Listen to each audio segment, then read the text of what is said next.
Hola, ¿qué tal? Nos da gusto saludarlo en Omnia la conversación. Esta vez tenemos una plática muy interesante, diríamos que inédita por la situación, la circunstancia que se está viviendo, pero déjeme le digo por qué inédita esta conversación, porque pocas veces se ha visto una plática de un medio más en Chihuahua local con un funcionario del nivel de una magistratura, como en este caso nos recibe aquí en el edificio del Poder Judicial en Chihuahua, el magistrado licenciado José Martín Hernández Cimental, quien es del primer Tribunal Colegiado en Materias Penales y Administrativas del 17º Circuito, pero también tiene otra característica muy importante. Él es el director de la Escuela Judicial en la extensión de Chihuahua y le agradecemos al magistrado que reciba Omnia en momentos muy críticos, no solamente para el Poder Judicial, sino para todo el país.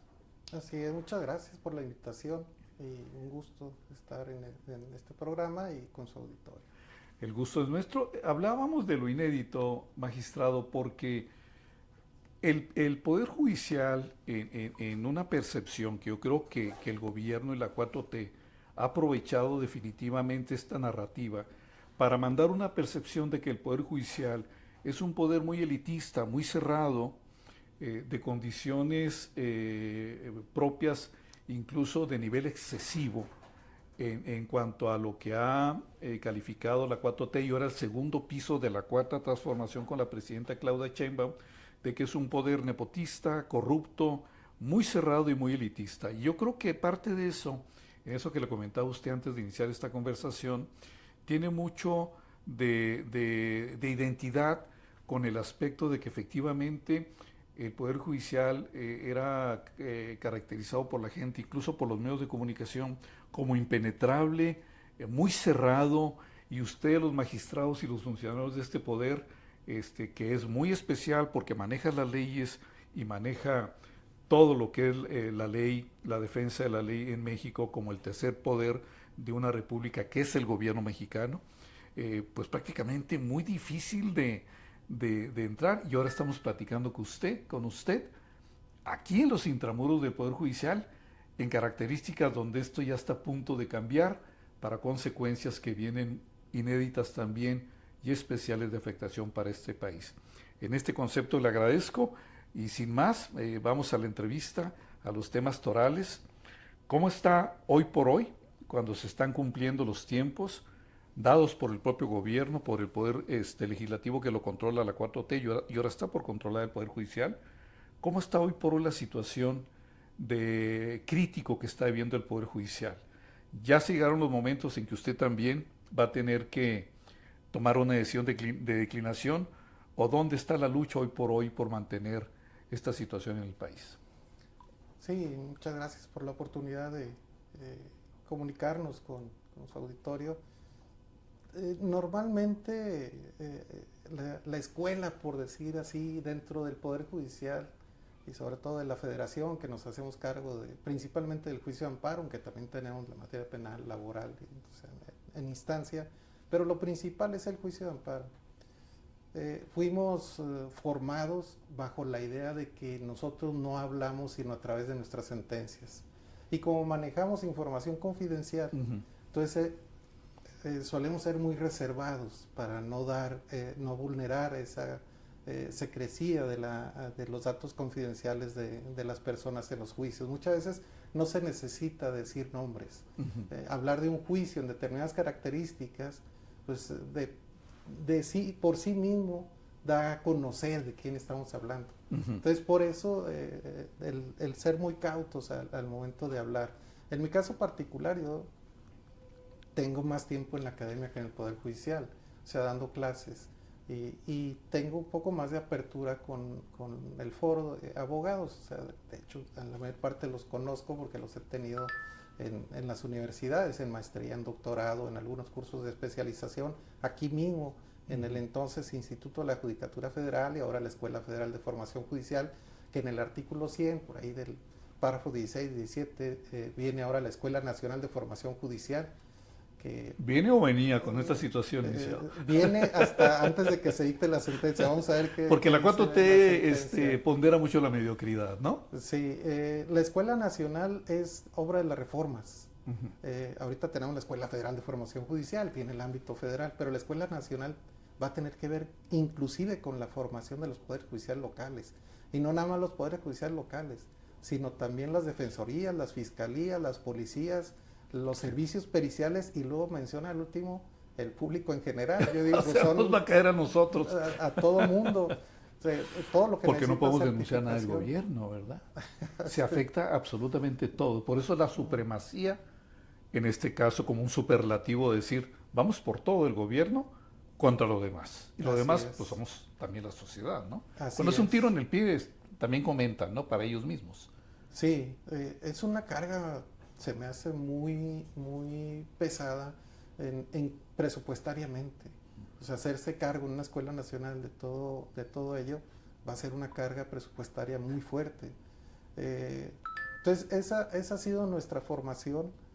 Ahora pues, hemos tenido que salir a explicar la situación ante esta crítica, este ataque o embestida. diario, embestida, que a través de narrativas, como bien lo señala, donde pues, nos superó la narrativa política Ahí está el tema, ¿no? a la narrativa jurídica. Corruptos, nepotistas, y elitistas, y cerrados, y y de colusión con los narcos. Y sin casos, o sea, no hubo casos que dijera él, estos son.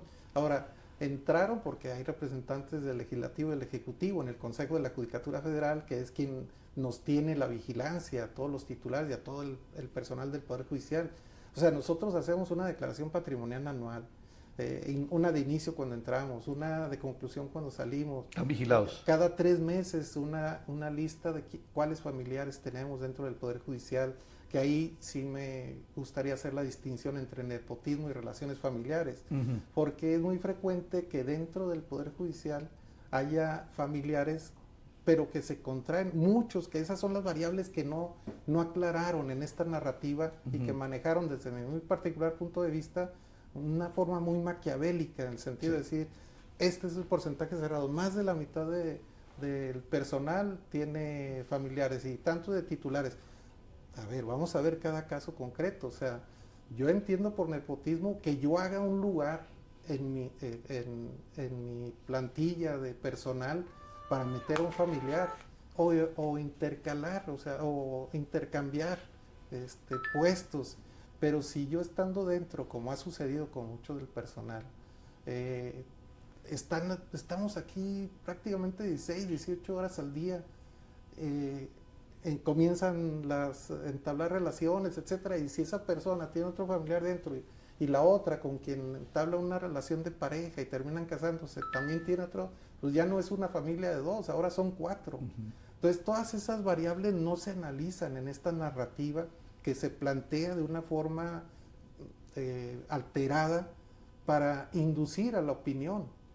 Obviamente quien ve esos porcentajes dice, no, pues sí, hay mucho nepotismo. Pero hay algunos que han abusado, ¿no, licenciado, en la realidad? Sí, no, como porque a lo todo. mejor lo que usted está diciendo puede interpretarse como un eufemismo de cambiar algo muy negativo que es nepotismo por el concepto de relación familiar, que Sí. sería un eufemismo, no hay muchos de los casos. Como pasó en el Poder Judicial local, donde un magistrado, un colega suyo a nivel local, tenía 15 familiares, desde la esposa hasta abajo. Sí, no, aquí también hubo casos así. Y, ¿Ha habido hoy? Hubo, porque ahora hay una comisión que revisa los nombramientos. Ajá. Entonces, en cuanto detecta, por ejemplo, más de 3 familiares, niega el nombramiento. Okay. Entonces ya, a pesar de que el cuarto pudiera ser alguien muy capaz, sí, que como el médico, el hijo sigue el ejemplo y se vuelve médico, ¿no? Sí, desgraciadamente, o sea, eso y le suele niegan pasar. una capacidad a alguien que pudo haber sido un buen funcionario judicial. Así es. O sea, qué dilema, ¿no? Es Sí. un dilema. Pero es pues algo que se tiene que hacer para controlar el problema ante los excesos que no son generalizados, pero sí son representativos y son también reprochables. Eso es algo innegable. O sea, no podemos negar lo evidente. Ahora, el discurso con el que llegó, porque ese fue un discurso de un consejero que en su momento llegó, era que había mucha corrupción. Pero tienen todos nuestros expedientes, tienen todas nuestras declaraciones, nuestras cuentas bancarias, todo. lo que declaramos ellos lo tienen. Llegó, revisó y como no encontró nada significativo en ese punto, pues empezó a mentir. Empezó a manejar lo de el nepotismo. Al tener el nepotismo, sí datos reales, ahí sí encontró datos reales de casos como los que menciona usted, que también tuvimos acá en lo federal. Sí. Es fácilmente transportable a decir, ya te demostré esto y mira, también hay este de corrupción. Y ya no se pide pruebas en el de corrupción. Y la gente lo compra, esa narrativa. Así es. Y también el dinero, que gana usted mucho dinero. De hecho, ayer hubo una expresión muy hiriente de la presidenta de que ahora sí se quieren ir porque se van a llevar mucho dinero. Las condiciones las pusieron ellos en aparte lo dijeron, ¿no? Sí. Fernández Noroña, ¿no? Sí. Váyanse para que aprovechen el dinero. Ellos lo pusieron. Relativamente, podríamos decir, es mucho dinero. Pero también es cierto que pues, nos mueven a nosotros por toda la República. Estamos en cualquier momento y uno llega, se arranca la familia del lugar de donde estábamos, se olvidan de amigos, de familias y todo, y los llevamos a otro lugar totalmente distinto. Todo eso, cada cambio para nosotros representa un gasto extraordinario que tenemos que hacer. Además, hay cuestiones que mucha gente no sabe, que no se pagan en efectivo, o sea, son prestaciones, alimentos, gasolina, telefonía, estudios médicos, etcétera. O sea, no el mantenimiento de los hijos en las escuelas, ¿no? No es, la familia no y todo, todo el entorno. O sea, son prestaciones que nos dan o que nos daban. Pero eso no los convierte en una élite porque nadie tiene esas prestaciones que tienen ustedes. La cuestión es también la carga de trabajo que tenemos. O sea, las cargas son excesivas. ¿Qué es excesivo aquí? Porque es que, licenciado, se desconoce lo que usted me está diciendo. Sí, no. Llegaron tarde a la explicación cuando abruptamente se deja venir el Poder Ejecutivo con el Poder Legislativo en contra de ustedes, ¿no? Sí. Para controlar todo ya en un nivel autoritario donde va el país. Sí, claro. De todos modos era muy difícil revertir la narrativa. O sea, ya la perdieron. Enfrentarse al poder del Estado, digo, como jueces que controlamos nosotros los actos de autoridad, nos damos cuenta de que es un poder enorme. Sí. O sea, precisamente por eso el constituyente desde el 57 y poco antes, el 849, que establece el juicio de amparo, es una forma de que el gobernado se defienda de ese poder tan tremendo que tenemos las autoridades, porque el amparo nos comprende pues hasta los jueces también en determinado momento. Entonces es una forma de controlar, de defender a la persona sus derechos cuando es avasallado. Un aseguramiento en cuanto a una intervención por parte de la UIF es brutal. A usted le congelan absolutamente todo. No puede mover ninguna cuenta. ¿Se está dando? No puede, se está dando. ¿Ya con magistrados? No, afortunadamente con magistrados ahorita no. Nosotros vemos esos asuntos. Entonces hay personas que tienen ese problema. Por ejemplo, los campesinos que... Los de Delicias, lo del problema del agua, ¿no? Así es. Que incluyó un exgobernador. Así es. ¿Cómo si el nombre? Hasta el municipio también. Sí. Ahí le congelaron todo. Entonces, son actos muy fuertes. ¿Qué es lo que pasa con nosotros, por ejemplo, cuando son detenciones arbitrarias, que le llaman privación ilegal de la libertad? Viene el quejoso, o no el quejoso necesariamente, sino viene algún familiar o el abogado que hayan contratado, promueven el amparo. A la hora que promueva el amparo, los juzgados tienen que activarse.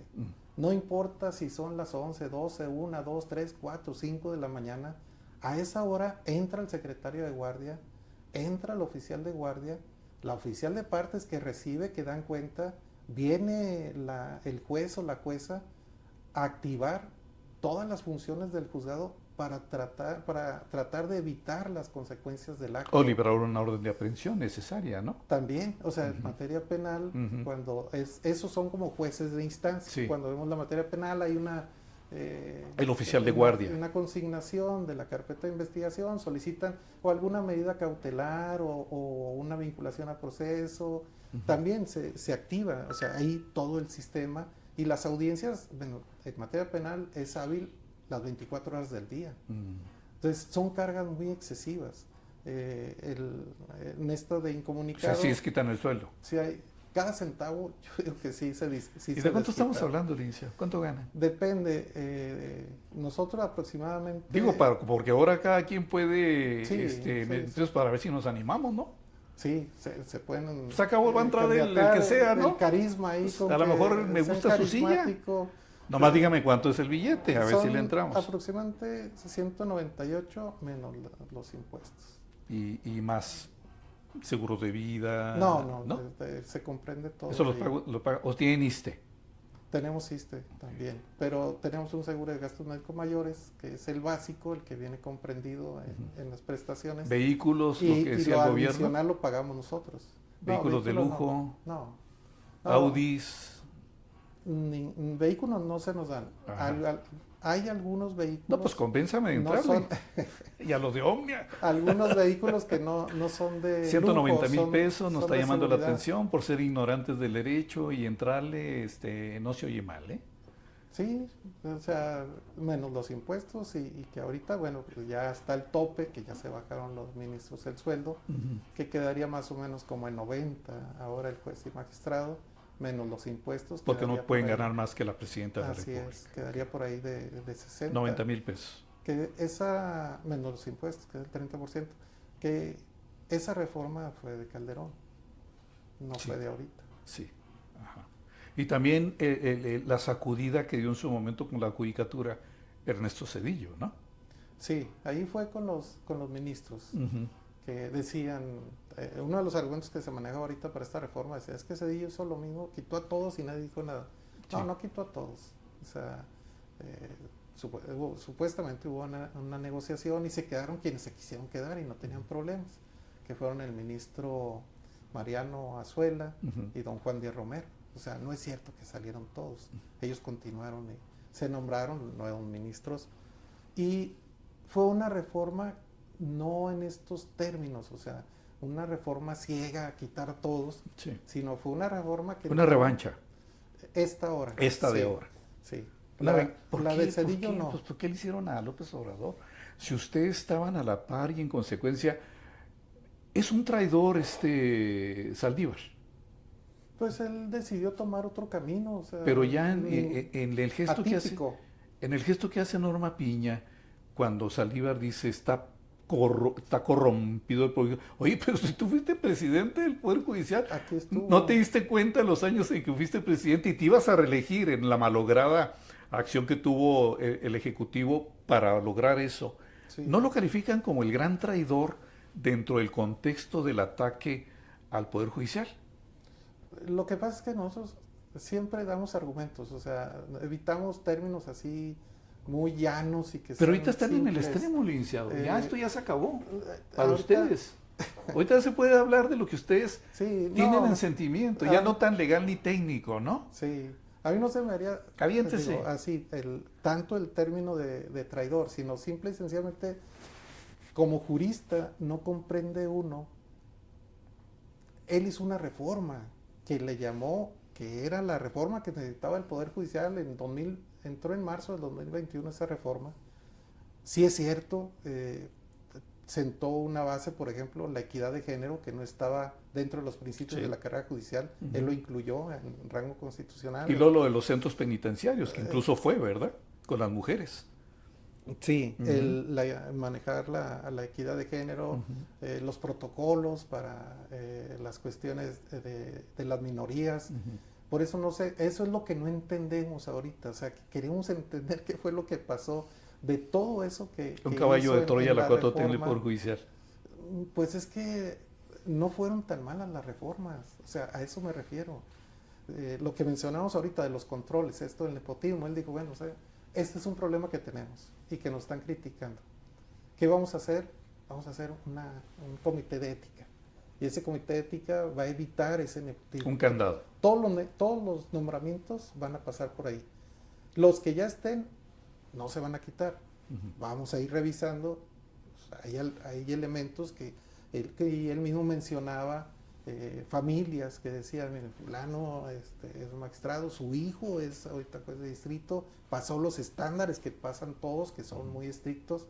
Entonces él mismo ponía ejemplos de que no tenía que hacerse a ciegas, sino tenía que evitarse de otra forma. Al final lo hizo a través del Comité de Ética para controlar lo relativo al nepotismo y que resultó en cuestiones favorables, igual que introducir el principio de equidad de género y seguir una política de equidad de género.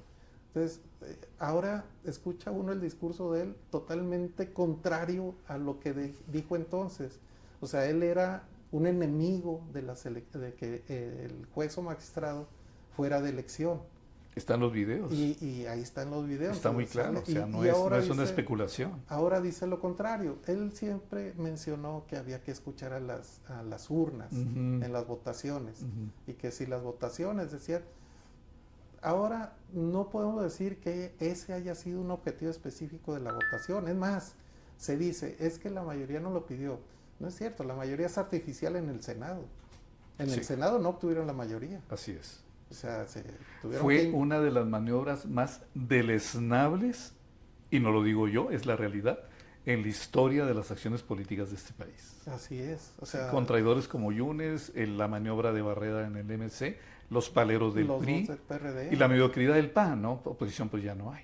Sí, 2 elementos del PRD, uno del PAN y el del Movimiento Ciudadano. Y el plan B, por si Yunes al último no hubiera cuajado, que le permiten impunidad a toda la serie de delitos, incluso pedofilia, cosas muy graves que ellos tenían. Como dijo López Dóriga, nos dijo un día antes en el restaurante, vengo a despedirme, mañana nos detienen a mí y a mi hijo. Sí, entonces esas son las cuestiones que no entendemos, por más que queremos nosotros. ¿No conocían al personaje, licenciado? Yo lo traté muy poco, sobre todo en las mesas de trabajo del nuevo sistema de justicia penal. Sí, tuve algunas intervenciones. Solía ser muy crítico con el Poder Judicial. O sea, yo creo que excesivamente. A mí me pareció un crítico excesivo del Poder Judicial. Y yo lo justificaba porque no era de carrera judicial. Entonces no conocía realmente lo que hacemos aquí internamente. Pues lo puso Calderón. Sí. Y ahora se va contra Calderón. Oiga, hay que tener un mínimo de gratitud con el padrino, ¿no? Sí, pero sobre todo, digo... Porque él viene de un despacho de abogados. No es como usted, que lo platicábamos al principio de esta entrevista, que nos da mucho gusto poderlo hacer, para que la gente se norme un criterio más preciso, más llano, de algo también, magistrado, que es muy complejo entender, incluso para el propio medio. No somos abogados, somos periodistas. ¿Qué es lo que es la parte, cómo opera un poder judicial, que es un poder muy técnico, muy jurídico, muy legal, donde hay una serie de herramientas que le han significado este poder para lo que usted ya explicó? No es fácil que la gente lo entienda. Por eso la narrativa la ha ganado una simpleza. Si son corruptos, son nepotistas, dejan libres a los narcos de peso y está podrido. Pues hay que oxigenarlo, hay que cambiar este poder judicial por gente que salga con 8.2, 8.3 de las facultades de derecho, porque van a ser elementos sumamente frescos y no corruptos. Fíjense nomás el nivel, como le contestaron, y hago un paréntesis, que le dijeron a López Obrador, qué bueno que así lo piense usted, porque cuando estuvo el infarto, ojalá lo hubiera atendido un pasante de medicina. No estaría vivo, ¿no? Claro. ¿Cómo ve?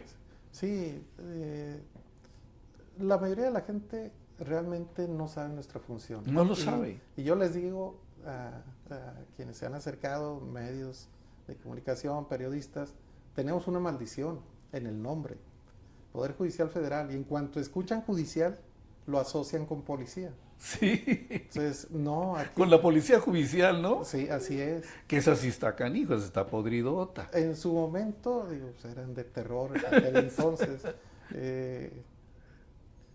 Esa es una carga que tenemos. Con nosotros no tiene que ver la policía, no tienen que ver los ministerios públicos, peritos, hay peritos internos, pero son de servicio que se les paga, o sea, es por trabajo. O sea, hay una lista de peritos oficiales que se inscriben, se admiten y se pagan por honorarios.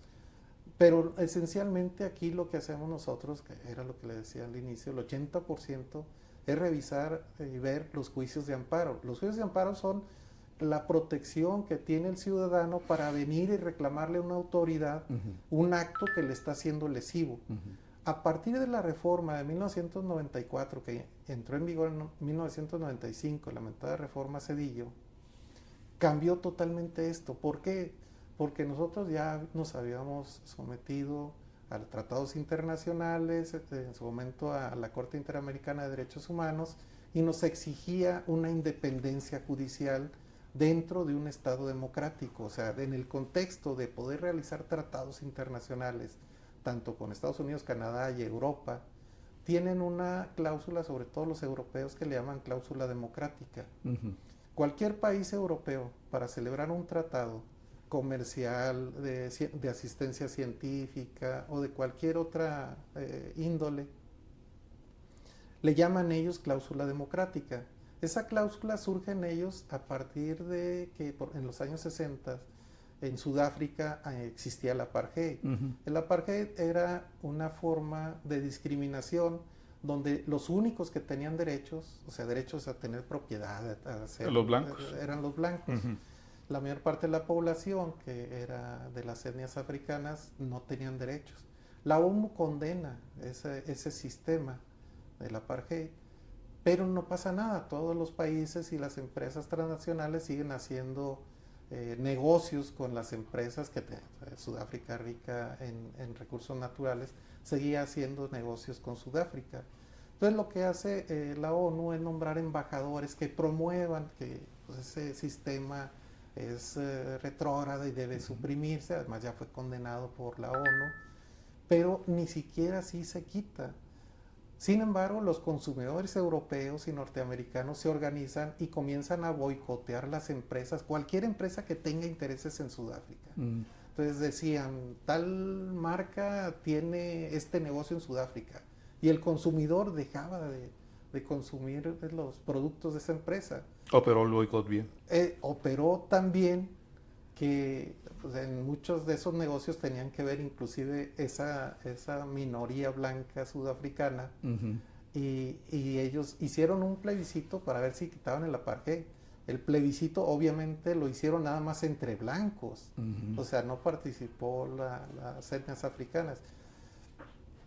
Los blancos que estaban metidos en los negocios también y que ven que se les viene para abajo, dicen, no, pues sí, vamos a quitarlo. O sea, y luego viene el fenómeno Mandela, ¿no? Viene quitan el apartheid que el siguiente presidente pues es sí. Mandela. Oiga, nomás no quitaron los diamantes, ahí sí todo el mundo se hizo loco, ¿verdad? Sí, en ese antecedente lo toma en cuenta la Comunidad Europea, y a partir de entonces se ponen como condición, la ahora Unión Europea, se ponen como condición que únicamente van a hacer tratos con estados que se puedan denominar democráticos. Pero el concepto de estado democrático lo toman del sistema norteamericano, que también lo mete en sus tratados Estados Unidos. Y ahorita tenemos el de Canadá, Estados Unidos y México, que el presidente en su momento, y ahora la presidenta, dice, es que no se tienen por qué meter. Estados Unidos dice, tengo un tratado contigo. Claro. Y que provoca el mercado más grande del mundo de intercambio de bienes y servicios. Y tú con eso que estás haciendo, estás dejando de ser democrático y me vas a impedir hacer los negocios contigo. Sí. Entonces, Europa está preocupada también por eso. Y también todo el mundo. España no tiene por qué meterse. No, España está agredida, ¿eh? Ya estamos... De una manera tan aberrante y simplista que dice usted, le llama la atención lo inculto que es el conocimiento de la historia, ¿no? Sí, además son cuestiones históricas. Digo, ellos estuvieron 900... Ni existía México entonces. España tuvo 900 años a los árabes ahí dominándolos, sí. y no hay una política de que tengan que estarles pidiendo disculpas a los árabes. Pero bueno, ese concepto de democracia se destruye con este tipo de política, pero el concepto de democracia... Con esta reforma judicial. Así es, con ese concepto de democracia, que es el sistema norteamericano, tiene que ver con dos elementos ahí. El Estado de Derecho, Estado de Derecho, división de poderes y la independencia judicial. O sea, forma parte de un concepto de Estado democrático. ¿Qué es la independencia judicial? Darles garantías a los jueces. La división de poderes, cada poder tiene una facultad y para que haya un equilibrio no se pueden tocar esas facultades, o sea, no se pueden invadir. Ellos dicen, están invadiendo mis facultades legislativas. No, espérame, vámonos por partes. El poder ejecutivo, su máximo poder es el comandante de las Fuerzas Supremas, o sea, tiene la fuerza del ejército, de las Fuerzas Armadas. Es el comandante supremo. En cualquier país democrático, el presidente civil o la presidenta en nuestro caso es el comandante supremo. O sea, tiene la fuerza física. Ajá. Y aparte la distribución de los recursos en el ejecutivo. El legislativo tiene su facultad de legislar, pero la principal dentro de esa facultad de legislar es la de las contribuciones. Ellos fijan las contribuciones. O sea, nos meten la mano a la bolsa y nos dicen, ¿sabes qué? De tu percepción me entregas en 30, 31, 32, 33%. Okay. Y esto viene de manera directa, independientemente de los impuestos al consumo, el IVA, el IEPS, todos los demás que pagamos. El ISR, toda la gran carga tributaria. Es sagrado y tenemos que pagarlo y es una tercera parte de nuestros ingresos. Porque si no vamos al bote con el SAT. Sí, vienen los delitos fiscales. Sí. Entonces, esa es facultad del legislativo. ¿Cuál es la facultad que le queda al Poder Judicial? Que se la dieron de origen, desde la concepción del Estado, que fue primero en Norteamérica. ¿Cuál es el que le dejan? En la concepción, cuando se construye el Estado norteamericano, a través de su primera constitución, y que adoptan estas teorías francesas e inglesas para la constitución de un Estado democrático, dicen ellos, pues los que tienen que interpretar las leyes, en última instancia tienen que ser abogados, o sea, tienen que ser licenciados forzosamente. Sí, no obvio, puede ser cualquiera. Pero los mismos constituyentes norteamericanos dicen, oigan, fíjense que de los tres poderes el único que va a tener estudios y van a hacer, pues tenemos que elegir los mejores abogados para que interpreten de la mejor manera posible, va a ser el Poder Judicial. Entonces vamos a dejarle no tanto poder, vamos a hacerlo el más débil de los tres. Va a tener la facultad exclusiva de decir qué dice el derecho. Y ahorita lo explico porque los norteamericanos, abogados norteamericanos, me encontré con unas frases que dicen que a mí me llaman mucho la atención. Dice, van a ser los que digan qué significan las leyes. Y va a ser el máximo intérprete de la Constitución. Nadie más, ni el legislativo, ni el ejecutivo, ni nadie más le puede venir a decir al judicial qué dice la Constitución. Ellos son los únicos que pueden decir qué dice la Constitución. Y esto me da la atención porque en Estados Unidos algunos abogados que conocí me decían, es que lo importante no es lo que dice la Constitución, ni las leyes. Lo importante es qué dice el intérprete que dice la Constitución. Entonces ellos dicen, nosotros tenemos dos constituciones. La que está literal ahí, y como yo la entiendo, y como viene la Suprema Corte y me dice, no, ahí no dice así, dice de esta forma. Entonces tienen ese doble significado. Cuando aquí vienen el Poder Ejecutivo y el Legislativo y le dicen, los jueces no se pueden meter en la interpretación de las leyes, ¿qué nos dejan? Como es el caso de la jueza. Así es. Que ordenó bajar la publicación del Diario Oficial de la Federación. La presidenta entra en desacato y tenemos un problema muy grave, ¿no? Sí, se genera una crisis constitucional. Ya llega el Estado autoritario, ¿no? Sí. No quiero, ¿por qué? Porque no quiero. Así es. Oye, pero te está ordenando el Poder Judicial que lo bajes con todo el sustento y fundamento jurídico de la orden. Sí, pero no, porque yo soy elegida por 36 millones y 8 personas me van a tumbar a mí. Dije, no, pues es que es un ignorante de la parte jurídica del Poder Judicial. Sí, ¿no? Ese también lo previeron, ¿eh? Es que, y es la narrativa que todo el mundo compra. Le volvemos al punto de partida, ¿no?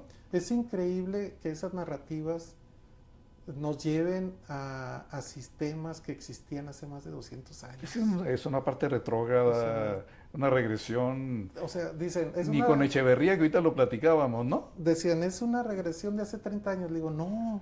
La escuela exegética, que viene en el artículo transitorio 11 de las reformas, donde dice que no pueden interpretar, que tienen que aplicarlo literal, es una interpretación que se estableció después de la Revolución Francesa inmediatamente, para que no interpretaran los jueces. Hasta ese Nos vamos a ir hasta 200 años 200 atrás. años atrás. En el ejemplo francés, ese es un buen dato de partida. Sí, entonces establecen la escuela otra vez la interpretación exegética. Oye, vean el artículo primero constitucional, dice que los derechos humanos se tienen que interpretar de acuerdo a los principios constitucionales. Sí, claro. Y los principios constitucionales, bueno, nosotros fuimos criados con principios en su forma más pura de la cultura mexicana, o sea, los famosos dichos y refranes populares. Son principios morales. Cuando nos decían nuestros padres que nos educaron y nos mencionaban qué teníamos que hacer, nos daban reglas y nos daban principios. Cuando nos íbamos a una fiesta nos decían, pórtate bien. Ese es un principio porque comprende muchas conductas. Pero cuando sabía que iba a haber tomada, decía, no vas a tomar. Esa es una regla. Entonces fuimos criados en eso. Eso está constitucionalmente previsto, porque la Constitución son normas vivas de la población, sus valores, sus principios. Entonces estos vienen y nos dicen, gané una votación mayoritaria, entonces yo tengo derecho a reformar la Constitución como yo quiera. Y esa es la discusión del tema que van a ver en la sentencia. Si hay un núcleo duro en la Constitución que no pueda ser tocado, entre ellos la independencia judicial. Oye, eso que hiciste de una votación para destituir y quienes se iban en 2025 y quienes se van en 2027, estás decapitando al Poder Judicial, porque no te gustó una interpretación cuando es su facultad. Están decapitando el Poder Judicial. Entonces, lo que hicieron con eso, pues para mí, disculpen, pero ese es un golpe de Estado. Es un golpe de Estado. O sea, ya no es algo jurídico, no les interesa lo jurídico. No. Es algo de facto. ¿Sabes qué? No me gusta tu la ley no es la ley. Te quito. La ley no es la ley. O sea, desgraciadamente ese tipo de expresiones, la ley no es la ley, al diablo las instituciones, o sea, es un golpeteo al Estado de Derecho y al Estado constitucional democrático en el que tratamos de convertirnos a partir del 94, los años 90 para acá. Ha sido un cambio abismal. Yo una crítica que hago a las nuevas generaciones, que las veo muy pasivas en relación a estos movimientos, es que... Muy apáticas, indiferentes. Muy apáticas. No tuvieron un referente. O sea, yo entré al Poder Judicial mucho antes de esta reforma, en el 88, y me tocó secundaria, preparatoria y profesional bajo los gobiernos de Luis Echeverría y López Portillo. Entonces, en aquel entonces, pues éramos más combativos y tratamos de cambiar las cosas. Ahorita yo veo lo que hemos construido en más de 30 años, que ha sido, créanme, algo muy significativo de cómo resolvíamos hace 30 años en el Poder Judicial a cómo resolvemos ahorita. Ahorita viene una persona, bueno, hace un mes vino una señora, traía necrosis en la piel, dijo, no me quieren atender en el Seguro Social. Entonces la oficial entra, le da cuenta, a pesar de que estamos en suspensión de labores, en atención a casos urgentes nada más, pero se considera un caso urgente. La jueza en ese momento que le dan cuenta dice, no, ¿cómo que no la quieren atender y trae necrosis? Sí, nos está enseñando. Mande la defensoría y si no le levantamos una demanda por comparecencia. Qué raro siendo el sistema como Dinamarca o mejor, ¿verdad? Pues sí, no se comprende. Va a defensoría, le elaboran su demanda, va y la presenta y en ese momento la jueza ordena y dice, ¿sabe qué? Espérese aquí, voy a mandar a la actuaria, ¿era una actuaria? Una actuaria. Voy a mandar al actuario que la acompañe y que vaya a notificar al Seguro Social que le tienen que atender eso inmediatamente. Esto fue a media mañana, la atención se la dieron a las 11 de la noche. Y ahí estuvo el actuario. Entonces, esas son las labores que yo le digo. Yo tuve un amigo que decía que ganábamos mucho siempre. Y el día que... Porque volvemos a la narrativa, ¿no? Sí. El día que hubo oportunidad en el juzgado, fue cuando empezaba, hubo oportunidad, le dije, oye, hay oportunidad al secretario de la sección de penal. En ese entonces todavía no estaba el sistema de justicia penal oral. Le dije, pero nosotros llevamos, como juez de amparo, llevamos la sección penal también. Le dije, se me fue a un unitario el secretario y hay una vacante. No, sí voy. El primer turno que nos tocó, entró a la semana y me dijo, no, es que renuncio, prefiero ganar mucho menos.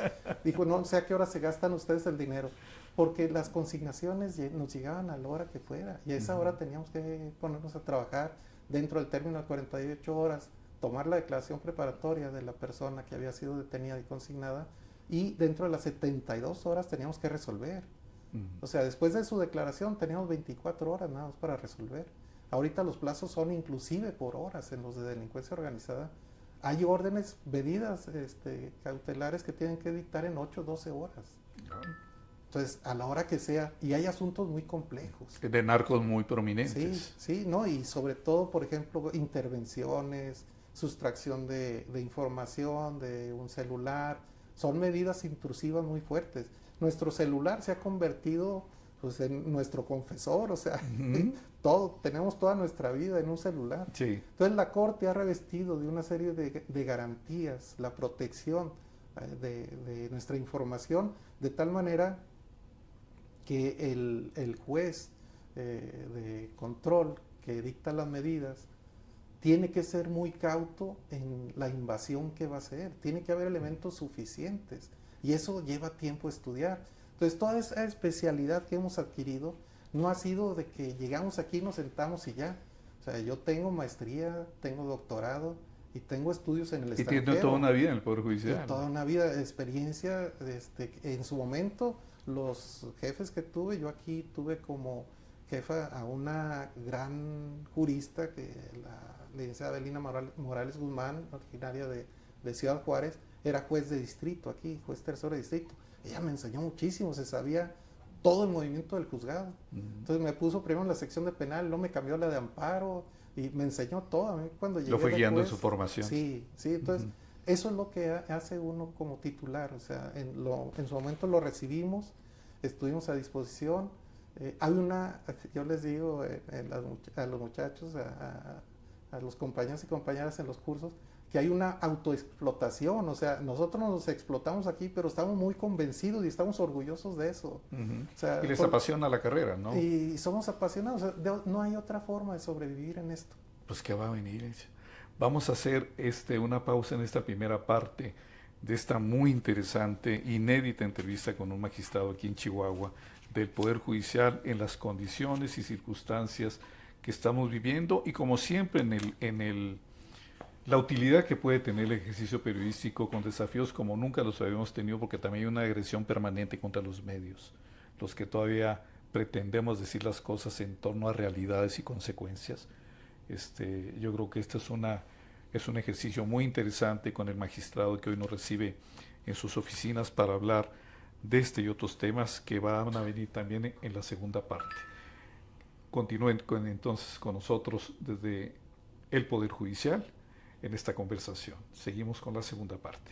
Hemos hablado de todo lo que ha sido un origen, una consecuencia, significados y ejemplos incluso a niveles internacionales que nos ilustran mucho sobre este entorno de la percepción que se tiene del Poder Judicial.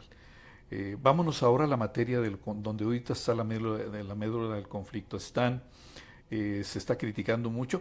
Ayer hubo una expresión del líder de la bancada panista ante el Congreso del Estado, que fue de los mismos morenistas, sumamente criticado, lo del diputado abogado Cuauhtémoc Estrada, que se atrevió a calificar el proyecto de resolución del ministro Juan Luis González Alcántara y Carranca, que es proveniente de una sugerencia de López Obrador, como una capirotada.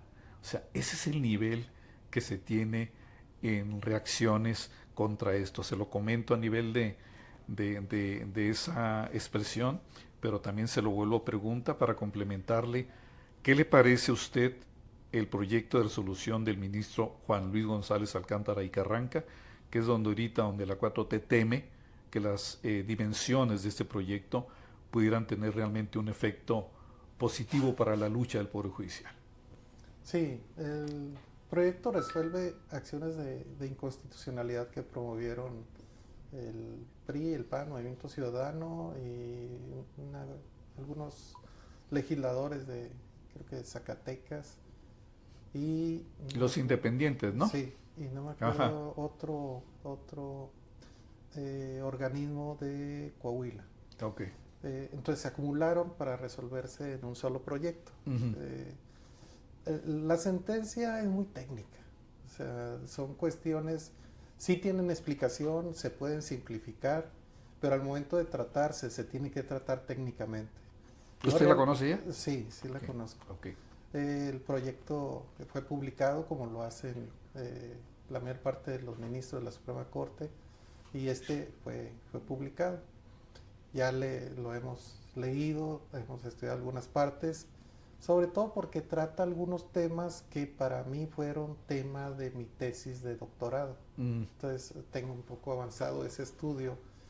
Y lo que realmente he advertido en las críticas al proyecto es una ignorancia en relación a lo que trata. Pues le dicen capirotada, imagínese el Porque no adjetivo. pueden descalificarlo de otra forma, o sea, técnicamente... Y lo dice un abogado, sí. Diputado.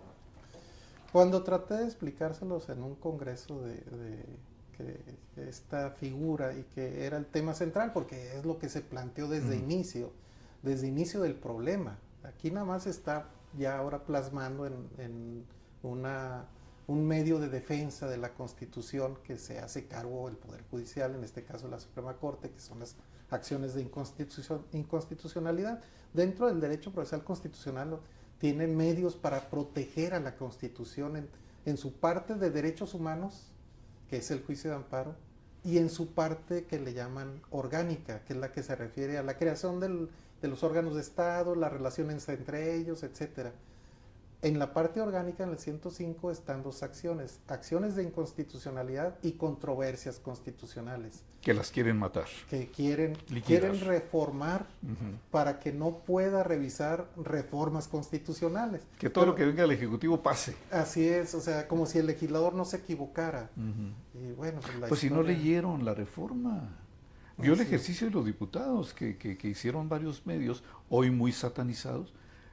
Más del 85%, si no el 90% de los diputados y de los no leyeron la reforma, no leyeron el contenido de 293 cuartillas, supuestamente. No, y lo que mencionaba, o sea, la reforma, insisto el término porque no hay otro que pueda utilizar, espero que no suene como capirotada, pero es la decapitación de la facultad exclusiva del Poder Judicial. O sea, si se le quita, haz de cuenta que pues nos están matando, o sea, es que tú no puedes hacer nada. Sin cabeza el cuerpo se cae solo. Lo que yo diga, no lo puedes tocar. Entonces, nosotros decimos, bueno, y el día que pongas que nada, no nos vamos a ir al extremo como han puesto ejemplos el ministro Lainez, por ejemplo, muy brillante en sus exposiciones, y que él dice, bueno, y el día que pongan que el aborto es delito, o que van a restablecer la pena de muerte, ¿no vamos a poder revisar eso? No. O sea, según la reforma, no. Vamos a algo más cercano y que ha sucedido. Digo, en países donde hicieron eso mismo, algo similar a la reforma constitucional, nada más va a haber un partido. Sí. Punto. Entonces, ¿lo van a establecer en la Constitución? Sí. ¿No lo puede revisar la Corte? No. Y las minorías que no tienen esa orientación, que quieren tener otra representación política, no, las mayorías mandan. Eso no entra en el concepto de democracia. En el concepto de democracia entra la protección de las minorías también. Claro. Y es fundamental. Y el instrumento... Por eso se hicieron las reformas electorales, magistrado, para darle voz a las minorías frente a un partido hegemónico que era entonces el PRI por tanto tiempo, ¿no? Así es. Que empezó a abrir con la Lope todo este abanico para dar participación a esas voces. Sí, para darle a esas minorías, porque ese es el concepto que permea en los estados desarrollados cuando hablan de democracia. O sea, nosotros pensamos que democracia, y el discurso no se ha cansado de decirlo, que son las mayorías. La mayoría dijo, entonces, todos los demás no existimos. Ya no existen, se acabó, no valen. No, el concepto de democracia dice, sí, está bien, las decisiones son mayoritarias, pero sin pasar por encima de los derechos de las minorías. Recordemos que el Estado norteamericano se fundó por 13 colonias originales que venían de Europa y que algunos venían huyendo de persecuciones. Entonces, cuando comienzan a estructurar su constitución y que promueven después para que cada colonia la vaya ratificando, cuando toca lo que ahora es Nueva York, hay 3 autores que se dedicaron a escribir una serie como artículos periodísticos. donde ellos decían las bondades de un Estado así, que era capitalizar la doctrina francesa y la inglesa, Montesquieu, Rousseau, etcétera, división de poderes, evitar la tiranía de las mayorías, decían ellos. Y sabiendo en carne propia lo que habían padecido como minorías, decían, no hay democracia si no protege a las minorías.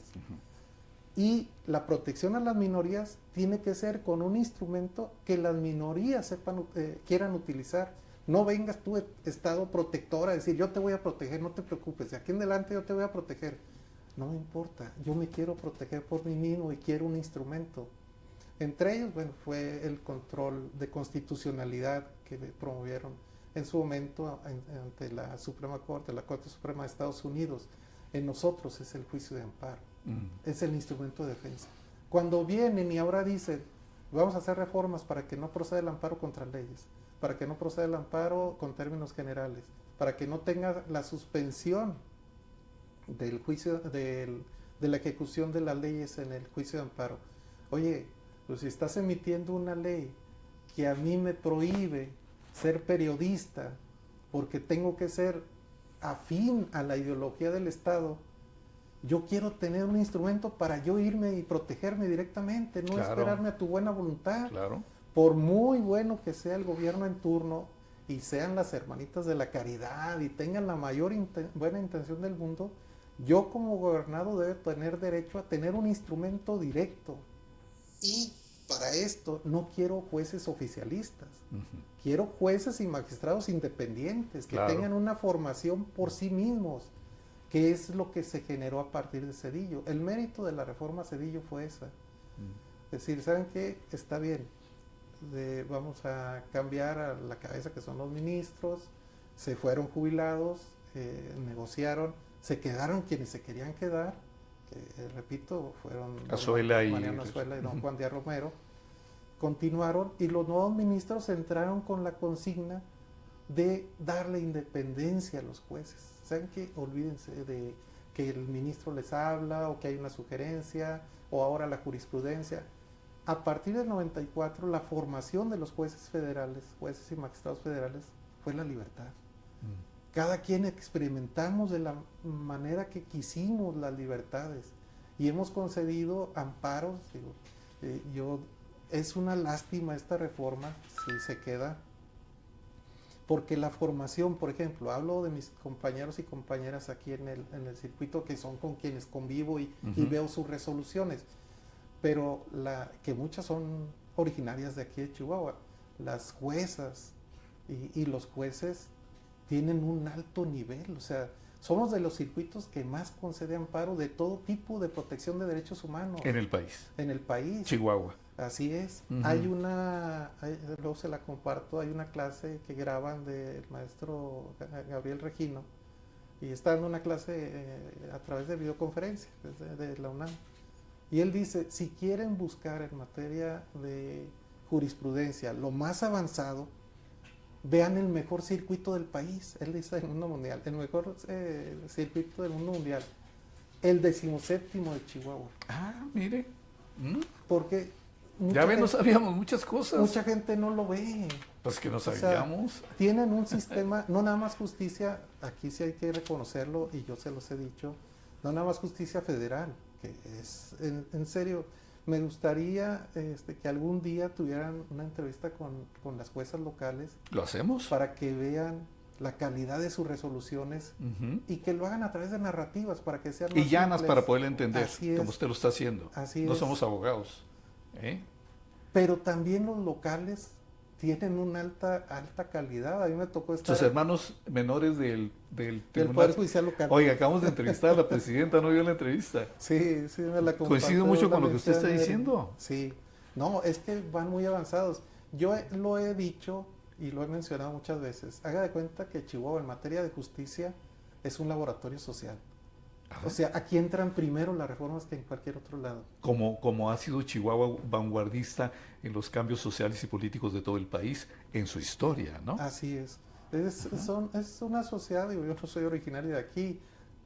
Tengo uno de mis hijos de más chico y mis nietos que nacieron aquí En alguna ocasión me decía el magistrado que era presidente, Rodolfo Acosta. Muñoz. Sí, me decía, magistrado, usted ya es de aquí porque tiene más de 5 años. Y yo le decía, no, me quita un peso encima. No se lo dije en tono de burla, jamás, al contrario. Sino mi hijo más chico, cuando estaba niño y que yo lo hacía renegar, la forma que él terminaba la discusión era, pero tú no eres de Chihuahua, tú no naciste aquí. No, pues ahí sí ya me mataste. Luego se juntaba con mis nietos que habían nacido aquí, pues me hacían un montón y me humillaban a que yo. Oye, es que los chihuahuenses somos muy, muy regionalistas. Sí, orgullosos. De mucha identidad. Sí. Para nosotros llegó, y se lo digo como originario de aquí, periodista de toda mi vida, gracias a Dios me ha dado este privilegio, de que incluso en los momentos de mayor embate del centralismo contra Chihuahua, que el federalismo fue una letra muerta, los chihuahuenses decíamos con mucho orgullo y quizá con un poquito de altivez reconocida en nuestra idiosincrasia, ¿no? Es que primero somos chihuahuenses y luego mexicanos. Sí. ¿De verdad? Pero bueno, fue algo idiosincrático que le comento en la anécdota que usted dice de su hijo. Sí, muy, muy orgullosos. Y le repito, o sea, la calidad que tiene. Pero ya tiene usted carta de naturalización local, sí, ¿no? Sí. No, pues estamos hablando con un chihuahuense, entonces no hay problema. De hecho, yo les he dicho, yo voy a terminar mi carrera y me voy a quedar aquí. O sea, es donde que ya la va a terminar, ¿no? Ya usted ya va a declinar. Así es. ¿Se siente bien declinando? No me siento bien porque no era mi plan de vida. Todo esto fue muy brusco, muy repentino, sí. De mucha venganza rápida, ¿no? Así es. Como era López Obrador, lo quiero ya. Sí. Espérate. Como la perforación del pozo. ¿Qué tanto es perforar un pozo como cambiar abogados por egresados de las facultades de Derecho? No, espérate, no. Pues sí, es como el término de que le dijeron del médico, porque cuando se infartó no lo atendió un pasante de medicina, ¿no? Estaría usted muerto. Sí. Desgraciadamente, lo que hemos visto ha sido que grotesco. Este tipo de políticos y de gobierno no nada más les gusta vencer, les gusta humillar, avasallar, destruir. Eso de la tómbola, los números, nos quisieron cosificar. Sí. O sea, nos pusieron un número, nos metieron una tómbola y fue... ¿Salió su número en la tómbola? No. Salió el de muchos amigos. De aquí de Chihuahua. 13 se van, ¿verdad? De Chihuahua. Sí. Uh-huh. Usted es el 13avo dentro de los que se van. Sí. ¿Se van magistrados y jueces? Sí, de ambos. ¿Cuándo se van, perdón? Mañana. Algunos en este mes. Este mes. ¿Usted cuándo se va? Yo nada más estoy esperando la resolución. ¿Qué es cuándo? El puede martes. Ser el día 1 o puede ser el día 16. Ok. Por quincena, son en quincena normalmente. ¿Va a cobrar su último cheque de quincena? Así es. Mucho dinero, como dice la presidenta. Sí. O sea, ¿invita al desayuno o que tiene mucho dinero? No es eso, claro que sí, están invitados cordialmente. No es eso. Aquí es un acto de dignidad. O sea, no me voy a ir yo cuando ellos me pusieron la fecha de caducidad, me voy a ir cuando yo quiera. Okay. ¿Y por qué? Porque tengo derecho a irme cuando yo quiera. Uh-huh. Esa es por lo que hago. Yo no salí en estos números para irse en 2025, perdón. ¿Usted se iría en el 27? Me iría en el 27. Junto con los locales. Sí. Del Tribunal Superior de Justicia. Así es. Según nos lo precisó Miriam Hernández, ¿no? Sí. Entonces, pero le quedan 2 años, maestro. No. ¿Ya no quiere? No podría yo convivir, o sea, con lo que viene. Con lo que viene. Porque traen otra forma de ser. En la exposición de motivos dicen que el Poder Judicial debe proteger al Estado. Discúlpeme, pero el Poder Judicial el Poder Judicial Federal estamos para proteger al ciudadano. Claro. Al gobernado. Claro. Los amparos los promueven ellos. Uh-huh. No estamos actuando oficiosamente en los amparos, ni tampoco la Corte actuó oficiosamente. Siempre vino un ciudadano o un grupo de ciudadanos o un partido político representante de las minorías a reclamar que eso era ilegal y que se estaban violando sus derechos. Ese es el concepto esencial de la independencia del juez. Pero para esto debemos de tener estabilidad en el trabajo. Esto a través de una reforma, destituirnos, descabezar el Poder Judicial, desde el punto de vista internacional no es concebible, o sea, no es aceptable. ¿Por qué? Porque nosotros teníamos derecho a un juicio. Sí. Nos vas a destituir, si dices que somos corruptos, y notifícame, dame derecho de defensa, dame derecho a aportar pruebas, díctame una resolución y dame un órgano que me revise esa resolución, que tenga yo capacidad de inconformarme, de defensa, recurrir, ¿no? De defensa mínima al menos. No lo hicieron. No. Lo hicieron con una narrativa, y lo triste aquí es que la mayoría de la gente, dentro de su ignorancia, se queda con esa narrativa y repiten. Es el objetivo de esta entrevista también. Caja de resonancia, repiten y repiten y repiten, se van por corruptos se van por... Todos los días la reiteración de una mentira se convierte en verdad, o de una injusticia se convierte en lo adverso, ¿no? En lo adverso, se convierte en justicia. Así es. Entonces, yo veo, por ejemplo, cuando dice la presidenta, conmigo llegaron todas las mujeres. ¿Y luego la jueza que le está? ¿Cómo la agredió? No, pues la mitad de... Y si recibe una agresión la jueza, en la valentía que tuvo de responderle a la presidenta y decirle, oiga, perdóneme, sin decirle ignorante porque ha sido muy categórica. Sí, sí. Yo sí sé lo que estoy sentenciando, yo sí conozco esto. Entonces, usted está diciendo mentiras. Casi la mitad de quienes se irían en 2025... Un David contra un Goliat, sí, en modo femenino. sí, casi la mitad de quienes se van en 2025 son mujeres, son juezas y magistradas. Ah, buen dato ese, oiga. Entonces, eso... Entonces ya se van los que iban a llegar, ¿no? Sí. Los que habían llegado. Y por méritos y sacrificios, o sea, estamos hablando, volvemos a lo mismo, empieza uno, yo empecé de secretario particular, secretario... Toda secretario su de vida ha estado en el juzgado, Poder secretario. Judicial usted. Estuve en gobernación, trabajé un tiempo, trabajé también en el juzgado mixto en Islas Marías. Pero ha estado en y la defensor. materia. Sí, sí, esencialmente en actividad jurisdiccional, ya sea en defensoría. ¿Para escribir un libro? Tengo mi tesis publicada de la maestría, ahorita estoy revisando para el de doctorado y el de mi experiencia en Islas Marías, ese sí quiero. Oiga, ese nos lo platica después, ¿no? Sí, claro, con mucho gusto. Es algo muy interesante el ¿Cómo sistema no? penitenciario desde el punto de vista de la colonia penal. Finalmente, y a reserva de aprovechar, la vida nos está presentando fenómenos inéditos y lo hicimos este grupo de Omnia como una experiencia que estamos viviendo en la materia que nos había tocado vivir tanta cosa así. ¿Cuál sería su comentario final? Vienen luchas, esto no ha terminado. El martes hay una convocatoria que incluso tiene eco en activistas, incluso de izquierda, como es Guadalupe Acosta Naranjo. ¿Qué es lo que sigue concretamente, magistrado? La sentencia de la Lo que nos Suprema decía. Corte, ¿Y lo de ustedes? y ahí se trata lo de nosotros también. Ahí define. Las declinaciones están condicionadas, se presentaron condicionadas. ¿Condicionadas a qué? Al resultado de la sentencia. Entonces, todo lo hicimos así. Dejamos de manifiesto que estamos declinando obligados por los términos que fijaron ellos mismos en la reforma, y que nosotros somos obedientes de la Constitución mientras esté vigente, pero también es cierto que están los juicios pendientes, y si hubiera una sentencia adversa, pues entonces nuestra declinación no produce efectos.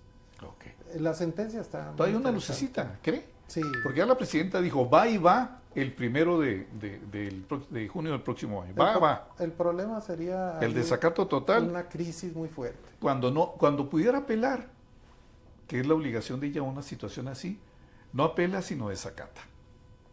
Sí. Qué terrible, ¿no? Hoy estaba viendo en una de las redes que decía Fernández Noroña que si la sentencia de la Corte se aprueban los términos que está propuesta, que se crearía un grave conflicto constitucional. ¿Cómo vio la blasfema y la vulgaridad pendenciera corriente de Fernando Noroña cuando se va contra la iglesia diciendo que Cristo Señor Padre ni él la puede tener, que va a pudrirse en el infierno ese personaje? Yo lo he entrevistado, se lo digo con conocimiento de causa.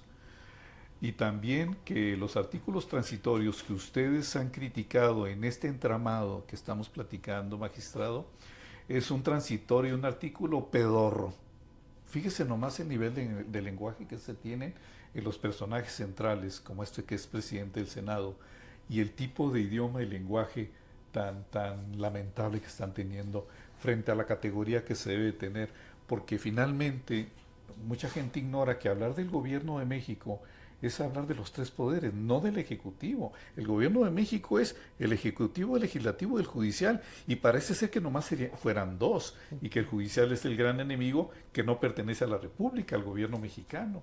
Hasta allá han llevado el que la gente perciba que ustedes no son parte del gobierno de México. Sí. Porque lo escucha, ¿eh? No, el Poder Judicial no es parte del gobierno. Pues si es el gobierno dividido en tres poderes, ¿no? Sí. Fíjese nomás, ustedes son... Es un pastel de 3 rebanadas en las mismas proporciones. Así es. O sea, no hay más. Bueno, esto da pauta a lo que acaba de decir, a cómo se refirió respecto a una religión. Nosotros tenemos que ser muy respetuosos y hemos tenido amparos. No fueron de más, no le faltó Norma Piña atacar. Ahorita, precisamente antes de entrar a la entrevista, le estaba comentando a una persona que un político me dijo, oye, ustedes son excesivamente corteses. Sí. O sea, como que aparte lo cerrado que eran, ¿verdad? Por lo que usted ya explicó de su carácter técnico y de secrecía de los procesos. Sí, entonces él me decía eso, ustedes son excesivamente corteses, tienen que ser más directos, más... Casi les dice por no ser otra cosa, ¿no? Sí. En el lenguaje de la 4T, ¿no? Sí, pero ahorita esto que hemos tenido asuntos que vienen, por ejemplo, de alguna religión y que dicen, expulsaron a mi hijo porque no rinde honores a la bandera. Dicen, pues es su creencia religiosa, no se la puedes quitar. Entonces, es un testigo de Jehová, que ¿no están obligados? No lo puedes expulsar por eso, es su creencia. Le llamamos objeción de conciencia, o sea, pueden ellos desacatar algunas normas, inclusive legales, a través de objeción de conciencia. Es algo muy importante y ha habido juicios muy famosos sobre objeción de conciencia. El más famoso que yo conozco es el de Cassius Clay, Mohamed Ali. ¿Cómo no? Para no ir a la guerra. Sí, cuando se convierte. Fue un asunto de objeción de conciencia.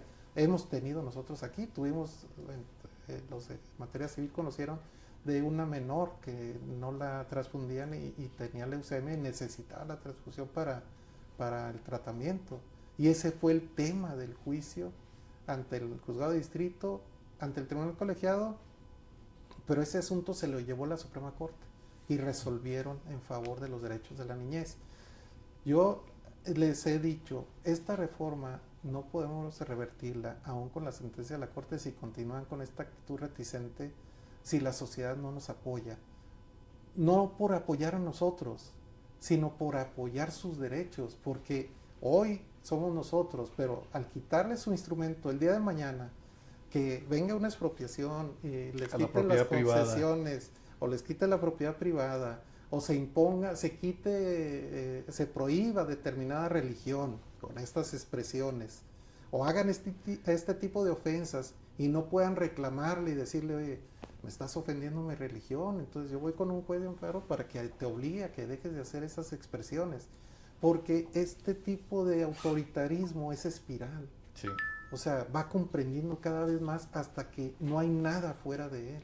Entonces yo sí invitaría a la sociedad, no es por proteger nuestros derechos, es por proteger sus derechos. Si a mí me dijeran, va, los apoyamos, vamos, pero tú renuncia y te quedas, güey, te quedas con tu pensión del ISSSTE, con gusto me voy. O sea, yo en eso no tengo la menor duda de irme y ¿por qué? Por un bien mayor. O sea, la nación. Estamos perdiendo la nación. Pero a pasos acelerados. A pasos. También como ustedes, funcionarios judiciales, magistrados, jueces, también nosotros como periodistas. Cuando recibo una agresión de la 4T le voy a decir, tenemos objeción de conciencia. Me voy a llevar la figura. Sí. Magistrado, pues qué gusto platicar con usted, hacemos el compromiso. Yo creo Claro que sí. hemos estado como medio y porque son fenómenos y hechos que se tienen que cubrir. Hemos estado muy al pendiente de las convocatorias, de sus acciones, igual que la reacción y la postura que ha tenido la parte contraria de una manera que, le repito, como en una experiencia como reportero ya de algún tiempo aquí en México, que me ha tocado vivir, nunca habíamos visto este tipo de situaciones, este tipo de posiciones autoritarias. Decía una persona, no te confundas, este es un gobierno de soberbias, ¿sí? No te confundas. el sentimiento de la soberbia que lleva al autoritarismo y que no permite que nada se aplique en un no de advertencia para cualquier contrapeso, aquí se acabó. Y esta segunda parte, el segundo piso, viene peor que la primera. Entonces, hay que estar todos en tiempos muy complicados para el país. Y me gustaría conocer, para cerrar esta conversación, agradecerle su tiempo. Ojalá que lo llano de una parte técnica sea utilidad para lo que usted nos ha visto, además de las notas temáticas que Humberto Jauregui va a publicar sobre esta conversación, su comentario final. Sí, nada más para, en este caso, darle las gracias por escucharnos. Es una obligación del medio, no tiene que dar las gracias, magistrado. Los medios. Sí, es el gran tema hoy por hoy. Digo, de una manera profesional, imparcial. Ya vemos los que acuden a las mañaneras, desgraciadamente.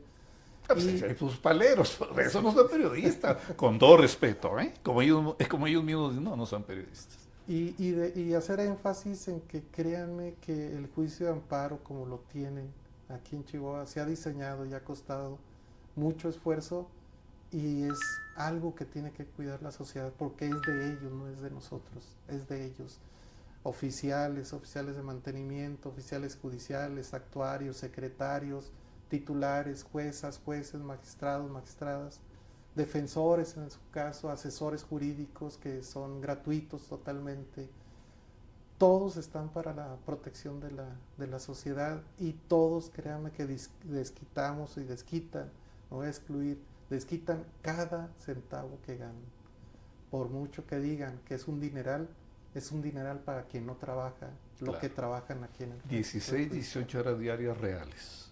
Así es. A la hora que se presente la incomunicación, a la hora que se presente el asunto urgente, sea en materia penal, en el caso de los jueces penales, sea en materia de amparo, en el caso de las incomunicaciones, vienen los padres de familia desesperados, que alguien se llevó a su hijo, que dicen que es una autoridad y no les dan información de ellos. A esa hora, el actuario, la actuaria recorre toda la ciudad, todos, al ejército, a las policías, a la comandancia sur, la comandancia norte, en todos lados preguntando. Y a mí me tocó como juez ir a sacar personas que tenían incomunicadas.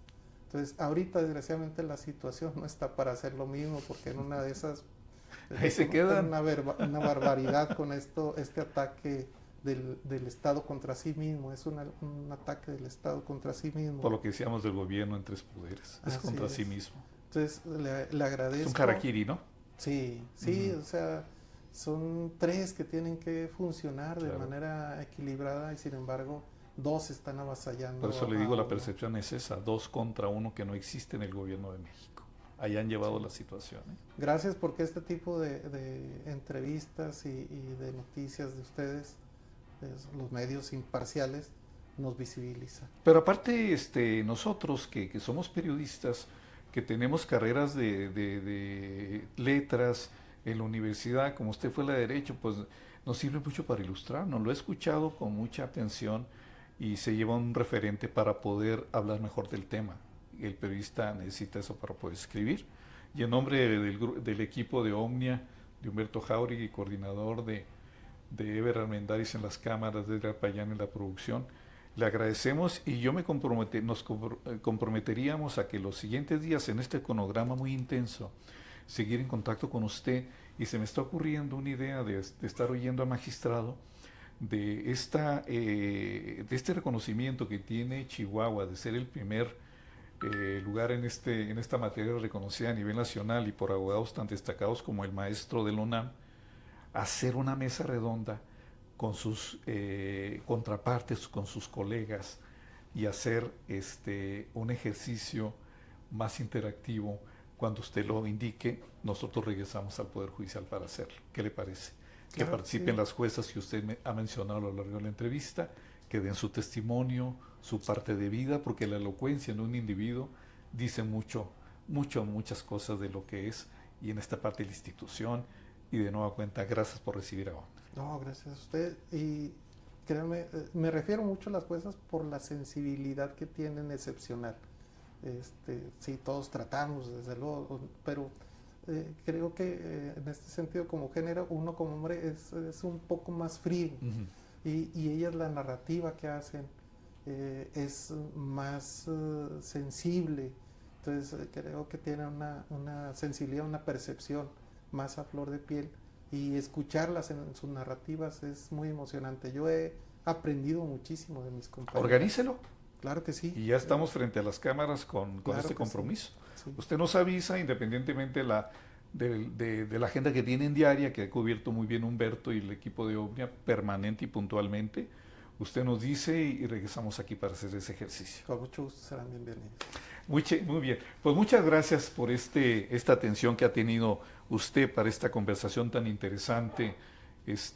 Ojalá que la parte llana de lo que ha sido a lo largo la plática con el magistrado iniciado José Martín Hernández Cimental del primer Tribunal Colegiado en Materias Penal Administrativa del 17º Circuito, también director de la Escuela Judicial en la Institución de Chihuahua, hayamos tenido a lo largo de todo este tiempo, importante para los tiempos que vivimos y sobre todo y la utilidad que como objetivo busca el periodismo, que usted se norme el criterio que se requiere para temas tan complicados y donde México pasa por una situación inédita de mucha crisis que todos debemos de atender porque nos va a tocar la afectación a todos nosotros. Gracias y nos vemos en el compromiso en la siguiente.